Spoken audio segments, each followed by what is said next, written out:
Film की शुरुआत में हम एक कॉल गर्ल को देखते हैं जो किसी टनल से जा रही थी। तभी वहाँ एक मास्क पहना पर्सन आता है और उस कॉल गर्ल से उसका हील मांगता है।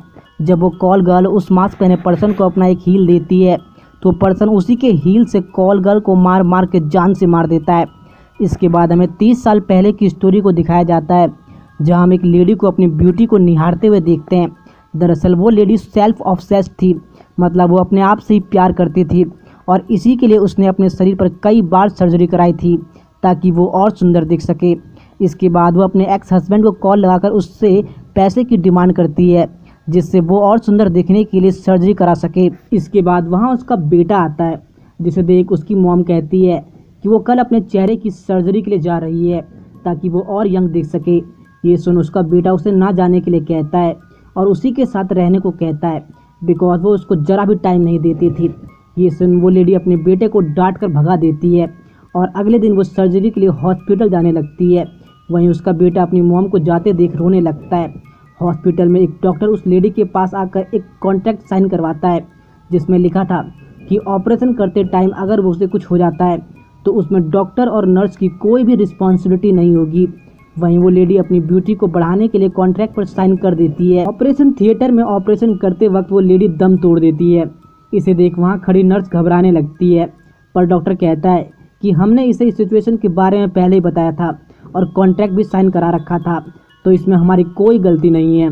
और वैसे भी ऐसी लेडीज जो यंग दिखने के लिए अपने शरीर में प्लास्टिक लगवाती है वो वैसे भी अपनी बॉडी के साथ छेड़छाड़ करके फ्यूचर में मर ही जाती हैं, तो चिंता मत करो। वहीं उस लेडी की मौत की खबर सुनकर उसका बेटा सदमे से पागल और गुस्सा होने लगता है और अपने पास में रखे टेडी को चाकू भोंकने लगता है। इसके बाद हम प्रेजेंट टाइम में एक कॉल गर्ल स्टूडियो को देखते हैं जहां बहुत सारी कॉल गर्ल अपने अपने कॉल पर बिजी थी।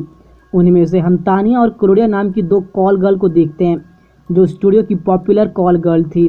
साथ ही वो दोनों बेस्ट फ्रेंड भी थी।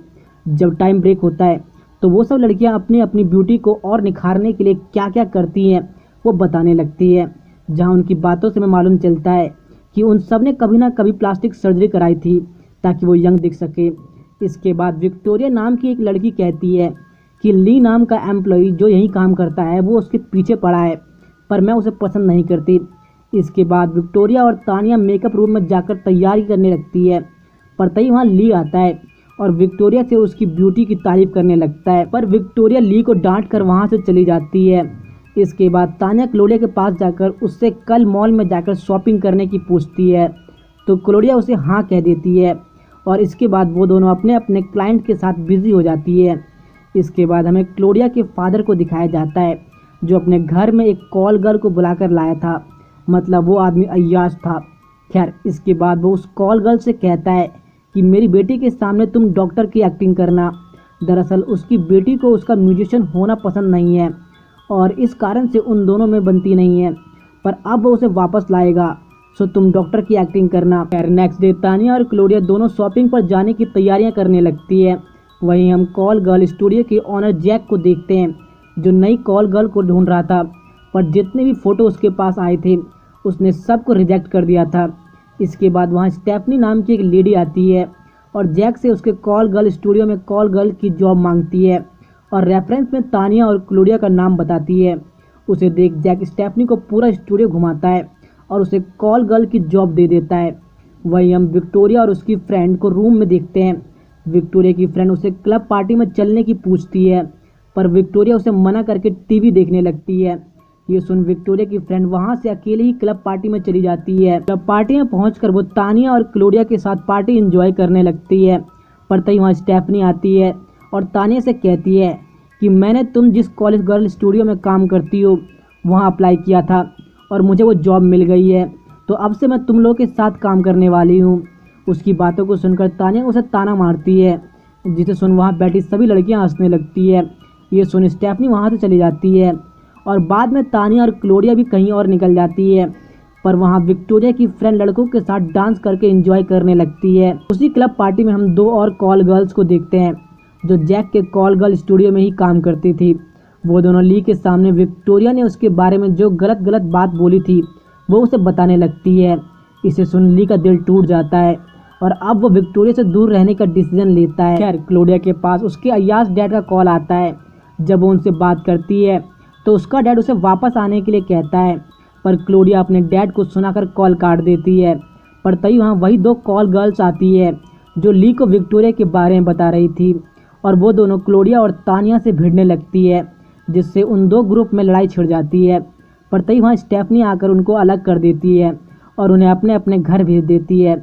आधी रात को विक्टोरिया की फ्रेंड क्लब से घर जाने के लिए निकलती है, पर ज़्यादा पीने के चक्कर में वो बीच रास्ते में गिर जाती है। तभी वहाँ एक गाड़ी आकर उसे टक्कर मार देती है, जिससे वो बेहोश हो जाती है। पर तभी उस कार से मास्क पहना पर्सन निकलता है और विक्टोरिया की फ्रेंड को चाकू से मारकर वहाँ से चला जाता है। यहाँ मैं आपको बता दूँ कि ये वही किलर है जिसे हमने फिल्म की शुरुआत में एक कॉल गर्ल को उसी के हील से मारते हुए देखा था। खैर, नेक्स्ट मॉर्निंग विक्टोरिया तान्या को कॉल करके अपनी रूममेट की मिसिंग होने की बात बताती है। इसे सुन तान्या उसे कहती है कि कल रात वो हमारे साथ थी, पर उसके बाद से हमने भी उसे नहीं देखा। ये सुन विक्टोरिया अपने रूममेट के लिए परेशान होने लगती है।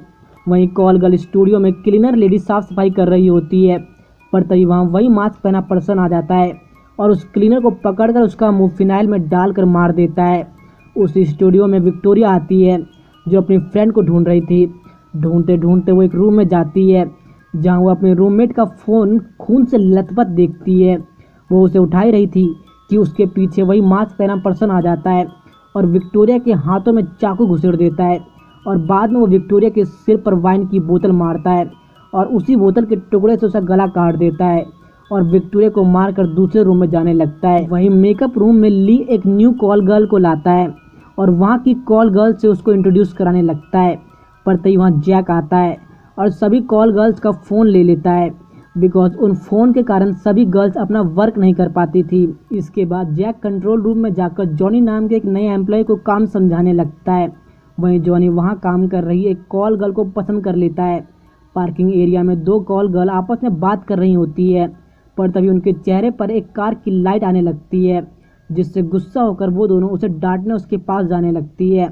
पर पीछे से वही मास्क पहना पर्सन एक कॉल गर्ल को पकड़ कर ले जाता है और उसे मार देता है। जब दूसरी लड़की पहली लड़की को ढूंढते ढूंढते उसके पास पहुंचती है तो पहली लड़की को मरा पाती है, पर तभी वही मास्क पहना पर्सन उस लड़की को भी पकड़कर उसका दम घोंटकर मार देता है। वो मास्क पहना पर्सन मेकअप रूम में जाकर एक और कॉल गर्ल को पकड़कर मार देता है और अपने दूसरे शिकार के लिए दूसरे रूम में चला जाता है।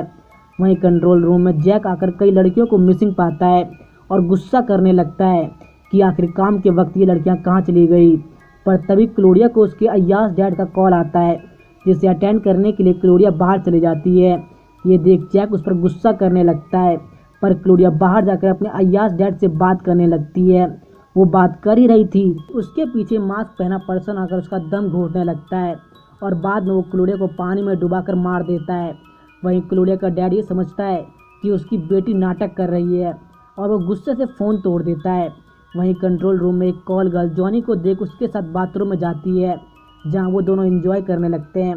वो एंजॉय कर ही रहे थे कि दरवाजे के बाहर से मास्क पहना पर्सन जॉनी को चाकू मार कर उसे मार देता है और इसके बाद उस कॉल गर्ल को भी चाकू मारकर मार देता है। इसके बाद कंट्रोल रूम में से एक और कॉल गर्ल मेकअप रूम में चली जाती है, जहां वो किसी के हील को देखती है और उसे पसंद आने पर वो उसे पहनकर बाहर चली जाती है। पर तभी वहाँ मास्क पहना पर्सन आता है और उससे हील मांगकर उसको जान से मार देता है। यहाँ हमें मालूम चलता है कि इसी सीन को हमने फिल्म की स्टार्टिंग में देखा था। खैर, जैक कंट्रोल रूम में जाकर पाता है कि ज़्यादातर गर्ल गायब है, तो तानिया और वहाँ का एक एम्प्लॉय बाकी सबको ढूंढने जाते हैं। वहीं कंट्रोल रूम में लास्ट कॉल गर्ल बोर हो रही थी, तो वो वहाँ के कैमरामैन के साथ हुकअप करने लगती है। पर तभी वहाँ मास्क पहना पर्सन आता है और उन दोनों को बिजली के शॉक देकर मार देता है। वहीं तानिया और जैक अब सबको ढूंढने चले जाते हैं। वहीं वो मास्क पहना पर्सन सबसे पहले वहाँ के एडिटर को जान से मारता है और बाद में वहाँ आई नई कॉल गर्ल का गला काट कर मार देता है। वहीं तानिया सबको ढूंढते ढूंढते बेसमेंट में पहुँचती है, जहाँ वो गायब हुए सभी लोगों की डेड बॉडी को देख कर चिल्लाने लगती है। उसकी चीख सुनकर जैक वहाँ आता है और ये सब देखकर शॉक में पड़ जाता है और तानिया को संभालने लगता है। पर तानिया को उस पर शक जाता है कि इन्हें जैक ने ही मारा है, बिकॉज जैक अपने सही एम्प्लॉय के साथ रूड बिहेवियर करता था। ये सोच वो जैक को मार वहाँ से भाग जाती है। उसके जाने के बाद वहाँ मास्क पहना पर्सन आता है और सबसे पहले जैक को मारता है और बाद में ली को भी जान से मार देता है। वहीं तानिया भागकर गेट तक पहुंचती है, जहां वो एक कार से एक आदमी को निकलते देख उसे सब कुछ बता देती है और उसके साथ वहां से भाग जाती है। कुछ दिनों बाद तानिया को उसी मास्क पहने पर्सन का कॉल आता है, जो तानिया को मारने की धमकी देने लगता है। इसके कुछ देर बाद तानिया को डोर नॉक करने की आवाज़ आती है। जब वो उसे ओपन करती है तो कोई उसे दरवाज़ा धकेल कर बेहोश कर देता है। पर जब तानिया को होश आता है तो वो अपने सामने स्टेफनी को देखती है, जिसका लुक किसी साइको किलर जैसा था। इसके बाद स्टेफनी कहती है कि मैंने ही जैक के कॉल गर्ल स्टूडियो में सभी को मारा था, बिकॉज वहाँ की सभी गर्ल्स प्लास्टिक की बनी हुई थी, जो यंग दिखने के लिए अपने शरीर में प्लास्टिक डलवाकर सर्जरी करवाती थी। और 30 साल पहले उसकी मॉम ने भी ऐसा किया था, जिसके लिए उसने अपने इकलौते बेटे तक को छोड़ दिया था। पर उस ऑपरेशन में उसकी जान चली गई थी और तभी से मैं ऐसी लेडीज से नफरत करती हूँ और उन्हें जान से मारती हूँ। इसके बाद स्टेफनी अपने कपड़े निकाल कर कहती है, पहले मैं लड़का थी पर मैं ऑपरेशन कराकर लड़की बनी ताकि मैं तुम जैसी कॉल गर्ल को ढूंढ कर मार सकूं।